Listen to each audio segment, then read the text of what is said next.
want to come up behind the fish with the bait because a lot of times that'll just spook them. So you want to, in other words, if the fish was holding on that little clump of grass right there, you wouldn't want to be sitting up there, throwing behind the grass and bringing it up this way against the tide, because the fish is going to be right there in front of that grass, looking into the current. So you want to present it in front of that little clump of grass and bring it by it with the current, more or less.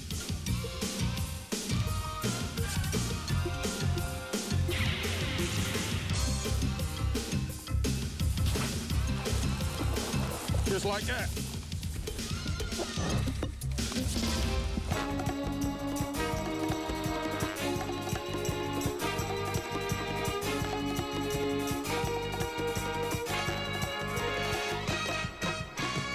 The Bassmaster Tournament Trail returns to Richmond, Virginia and the historic James River, an 85-mile stretch of tidal-influenced waters spanning from the Commonwealth's capital downriver to the Chesapeake Bay. The Bassmaster Virginia Top 100, the top-ranked 100 fishing pros and their amateur partners competing the next 4 days with over $273,000 on the line. The James River, where Captain John Smith and his small ships landed in 1607, and the site of Jamestown. Nearby, colonial Williamsburg, today one of the Old Dominion's most popular tourist destinations, and where the 270-year-old Berkeley Plantation still graces the James River shoreline. History's landmarks. But these Bassmasters are here to make a mark, not learn a history lesson. Today, for you Bassmasters at home, we've got a lesson in bassing, how to fish tidal waters.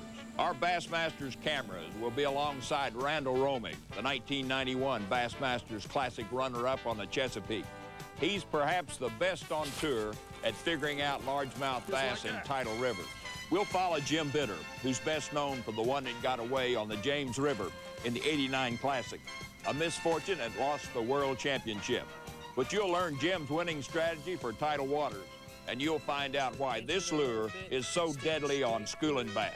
And you'll learn how to fish it for more stripes. It's all that plus Ray Scott's special Bassmaster Casting Kit of the Week, and you'll meet an up-and-coming young pro on the BASS Tournament Trail, David Dudley, who's cool-headed under fire.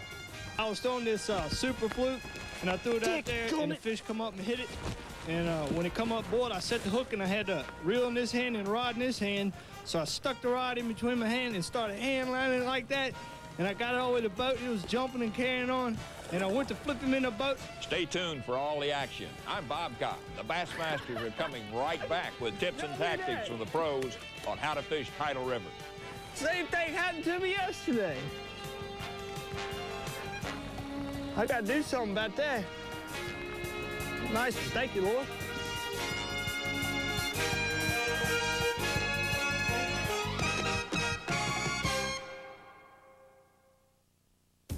The James River speaks history. For Bassmasters, it's not the founding of Jamestown, the Revolutionary War, or the dramatic battles of the Civil War. Bassin history dates from 1983, the first official Bass Angler Sportsman Society tournament on this historic tidal river. But for BASS Tournament Trail historians, the high water marks came in 1988, 89, and 1990. A 3-year span when the bass fishing world focused on Richmond, Virginia, and the World Championship Bassmasters Classic. Guido Hibben, Hank Parker, and Rick Clum won the coveted Classic Championship year. The 1989 Classic literally slipped out of Jim Bitter's hands. He lost by 2 ounces. History does have a habit of repeating. This morning, Jim Bitter's back in the same area, Powell Creek, where he suffered his misfortune. It's just something that happened, and you can't change it. I don't think I did anything wrong. I mean, I've seen 100 people handle fish the same way, and it could happen to anybody anytime, and it might happen to me again, but I doubt it. It's just one of those strange things. And I never really left it bother me after the first couple weeks, and I've never lost my love of this river. I like this river the first time I ever put my boat in on it. For some reason, it seems easy for me to fish. The year I was here in the Classic, I had just as many fish in about 6 or 7 creeks. I just picked this one because it was the biggest, and I thought the pressure would hurt it the least. And basically that's why I'm here now. For the same reason, it's the biggest, and a lot of deep water in it. It can hold a lot of fish. Deeper water, a key to locating largemouth bass in tidal river situations, and the area Jim Bitter's fishing, the creek bed. With 3 to 4 feet water level fluctuations, bass will hold in the deeper creek channel beds. Wood is another pattern key. Generally, if you can find a good piece of hard structure and you got decent water around it close by, it's going to be a fish holding spot for years to come, I guess. I see some of the same structure here that I fished when I was here in '89, and the fish are holding on the same little stump or same little tree the same way they did then. The time is mid-October, the fall season, a time for change. Water temperature in the creeks, the low 70s. Air temperature at night slipping into the low 40s. The result? Fog. And as much as a 2 to 3 hour delay of the tournament start each morning. Timing is everything in tidal river fishing. Being at the right place at the right time is critical. The incoming or outgoing tidal movements are prime times.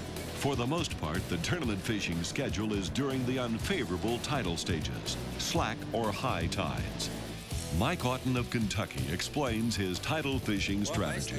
What I think these fish are programmed to feeding is when you got a lot of current in these places. And right now, we're probably at slack tide right now, and there's virtually no current. And a lot of and the good thing about outgoing tide is there's not as much cover in the water. With high tide you got right now, you got so much of this cover is under the water, and the fish tend to scatter out and reposition on cover differently. As in low tide, you got most of this cover starts to, the water starts dropping and the fish start pulling out on the ends of the cover, and they become pretty predictable on where they're going to be at. South Carolina pro Darrell Wilbanks has located a key structure near the mouth of the Appomattox River. He's fishing a series of wooden pilings left underwater when an old bridge was replaced by the newer Highway 10 crossing. The line of pilings runs from 3 to 5 feet deep, dropping off into the 10 to 15 foot deep channel. A slow-rolled quarter-ounce tandem-bladed spinnerbait has produced several strikes, but Darrell's using a mixed bag of lures to fill his 5 bass daily limit. Current or tide is important to Darrell Wilbanks' success. At slack tide, the bass scatter to feed along the channel. With the tide running, the fish move in and hold on the underwater pilings as a current break.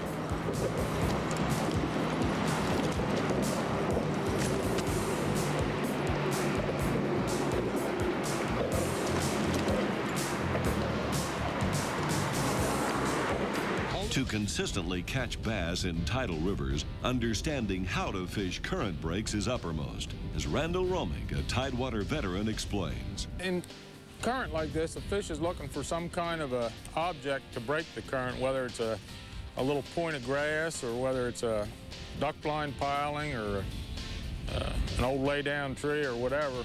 And they're normally going to tuck their nose right in behind that object, but they'll be very close to the current. In other words, they're sitting there waiting for the current to bring some type of food to them where they can dart out into the current and grab it, but yet be back out of the current so that they don't have to work so hard.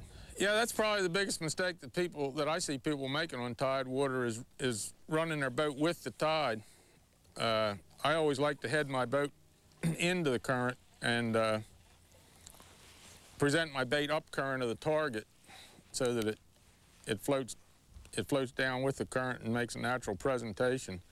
The fish are always facing into the current, so you want to, you don't want to come up behind the fish with the bait, because a lot of times that'll just spook them. So you want to, in other words, if the fish was holding on that little clump of grass right there, you wouldn't want to be sitting up there throwing behind the grass and bringing it up this way against the tide, because the fish is going to be right there in front of that grass looking into the current.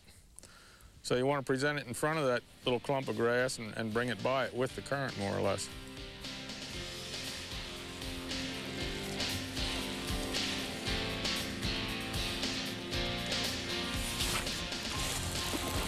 Just like that. Stay tuned. The Bassmasters will be coming right back with more tips and tactics from the pros on Tidal River Bassin. But right now, a tip of the hat to Ray Scott's Casting Kid of the Week. Here's our Bassmaster Casting Kid of the Week, Kyle Crew of Betterton, Maryland. He's 11 years old and in the 6th grade and wants to grow up to be a professional bass fisherman. Well, let me tell you, Kyle's on the career path. He's already caught a 6-pound, 2-ounce largemouth, and he's made it to the National Bassmaster Casting Kids Finals. He's a winner at flip, pitch, and casting competition. A big Bassmaster pat on the back for Kyle Crew of Betterton, Maryland, our special Bassmaster Casting Kid of the Week. The Bassmaster Virginia Top 100, the James River, tidal fishing, incoming, outgoing, slack tides, tide charts, running the tides. For a newcomer to Tidal River Bassin, it can become quite mind-boggling. How does a tidewater expert like Randy Romig set up a game plan? Number one, I find out what the tide's going to be where I'm going out of. In other words, we're going out of Richmond. So I check the tide charts for Richmond, and then I check the tide charts all the way up and down the river for maybe 50 or 60 miles. And the key time to catch your fish on tidal water is the last 2 hours outgoing tide and the first hour incoming normally. So what I try to do is plan my day around the outgoing tide. If I can't get low water, I at least want it outgoing. They just bite a whole lot better on outgoing water than they do on incoming water. You can't be afraid to make long runs when you're fishing tide water. I mean, for about every 10 miles that you go, there's an hour difference in the tide. So, you know, if you run 50 or 60 miles and then work the tides back or however it may be, you can theoretically be in good fishing all day long. As complex as Tidal River Bassin can be, Randy's lure selection is quite basic. Tidal river fish just love a little 4-inch worm. And I like to use one with some type of a tail that has some flash to it. There's a lot of real small bait fish in the rivers right now. They're only about 1 inch long. And that's what the fish are primarily feeding on. So I like to throw a worm with some type of a pearl tail or a pearl blue tail or chartreuse tail. Same way with the crankbait, I throw a small crankbait, one about 1 inch or 1.5 inches long. This is a little Killer B1 shad pattern. Randy Romig, a 45-year-old veteran, 8-time Classic World finalist, and a byproduct of fishing tidal waters. Now, contrast his experience and angling approach with David Dudley, just turned 20 years old. More attuned to fishing Virginia's man-made reservoirs than tidewaters, but already showing his claws as a young lion among tournament trail pros. David of Lynchburg, Virginia, ranked atop the Bassmaster Eastern Division circuit last season to earn his first Bassmasters Classic appearance and qualify for the BASS Top 100 Tour this year. He's an up-and-comer, but no tidal river expert. Twice in this tournament, he's been stuck on mud flats, but he's put together a steady fish-catching pattern with a combination of location and lure selection. Thank you, Lord. Dudley's using a soft plastic jerkbait with a 5/0 hook on 17-pound test Berkeley Trilene XT line. This is how you rig a Zoom Super Flute. You go in about a 3/8 of an inch, pull it through just like you were rigging a Texas rig worm, except on this, you pinch it a little bit, stick it straight through the top of the back and pull it through to where the hook is exposed a little bit. And if you're fishing grass, you want to pull it up a little bit and poke it in. That way it's weedless. David's fishing a unique structure situation in an abandoned barge pit burial ground off the James River. The way all these barges are positioned, it causes a major current to go through that barge and this barge. And what happens is they school up right here, getting the bait fish and the minnows that come right here on these two barges, getting sucked through that deep channel. Sometimes they school up right here on this corner right here, right there.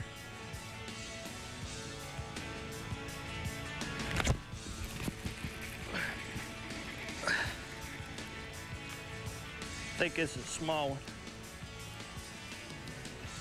It's normally small ones that stick right there. I don't know why the bigger ones only stay right here on this one.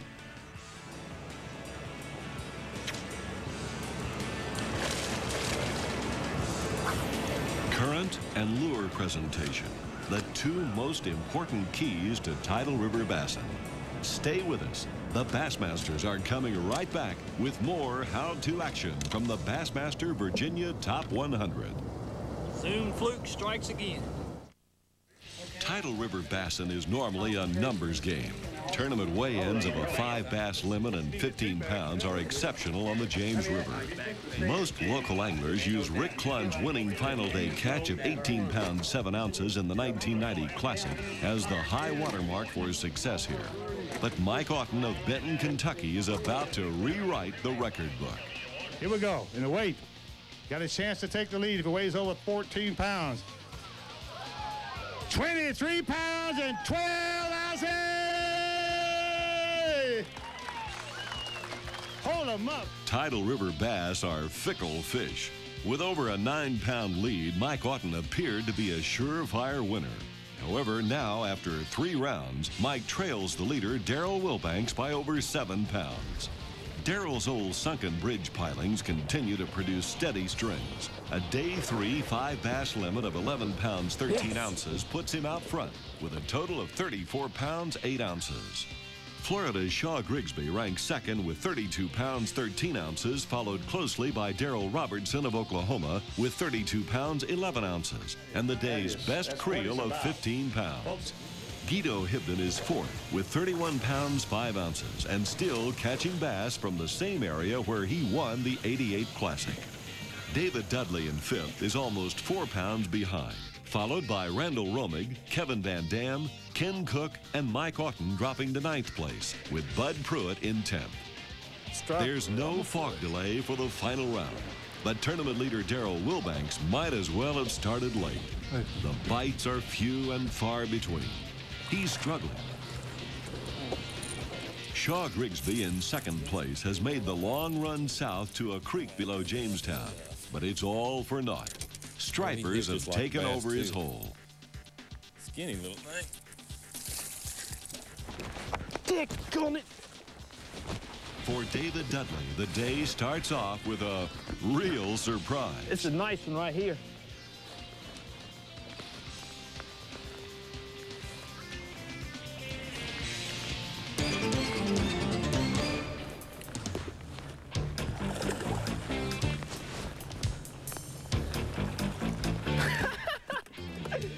Y'all see that? Same thing happened to me yesterday. I gotta do something about that. Nice one, thank you, Laura. Well, okay, maybe not the most conventional method to boat a bass, but it works for David Dudley. And at the final weigh-in, with the leaders stumbling and falling, young David stands upright. 9 pounds and 4 ounces to win the tournament. Dudley. All right, let it go. Gotta be 9. Gotta be 9. 13, 14. There's your winner. There is your winner. There's your winner. Just barely 20 years old, the champion, David Dudley. The youngest pro to capture a Bassmaster Top 100 title, and the $45,000 that goes with it. Total weight, 44 pounds, 9 ounces, and a wide margin. In the amateur division, David True of Irwin, Tennessee, scores an impressive win with 35 pounds, 3 ounces. The amateur champion wins a $20,000 Ranger bass boat powered with an OMC outboard motor.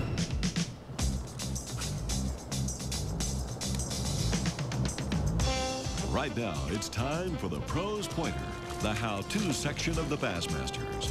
Brought to you by Wrangler Rugged Wear, gear for the outdoors. The lure that I used in this tournament to enable me to win is called a Zoom Super Fluke. This particular color is a white pearl.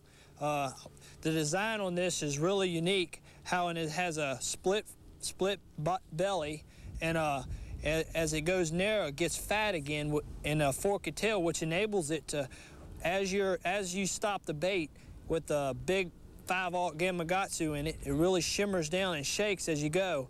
and in the river with current, it was shaking and going with the current at the same time, and really looked like a shad that they were feeding on. In this particular tournament, I was catching them on schooling bass. And basically how I worked it was, I'd throw it out there. In the first 2 days, they were really aggressive, and I'd really twitch it like that, and they were really coming up and getting it. But as got later in the tournament and the cold front started coming through, I had to go to this technique. As it got colder, they really wasn't aggressive, and that's where the shimmering of the Zoom Super Fluke really helped. I'd twitch it like that, and it'd really shimmer and swim with the current, and that's what enabled me to catch them the last 2 days. Tidal River bassing, it's a different game. The pros have thrown a lot at us today. Next week, we'll find out if we learned our lesson. Our Bassmaster's cameras follow the tournament trail to Catskill, New York, and the Hudson River for another challenge in tidewater bassing. Join us for all the action right here on TNN Outdoors. For the Bassmasters, I'm Bob Cobb. See you all next week. The Bassmasters has been brought to you by Ranger Boats, still building legends one at a time. Berkeley Trilene, America's #1 selling fishing line. Bill Lewis Lures, the Rattle Trap People. Lubramatic, we work weekends. Chevy Trucks, the most dependable, longest-lasting trucks on the road. Lowrance, setting the course in marine electronics. Jerseys, American Activewear. Zebco Quantum, the top names in fishing. Wrangler Rugged Wear, geared for the outdoors. And the Bass Angler Sportsman Society, the world's largest bass fishing organization.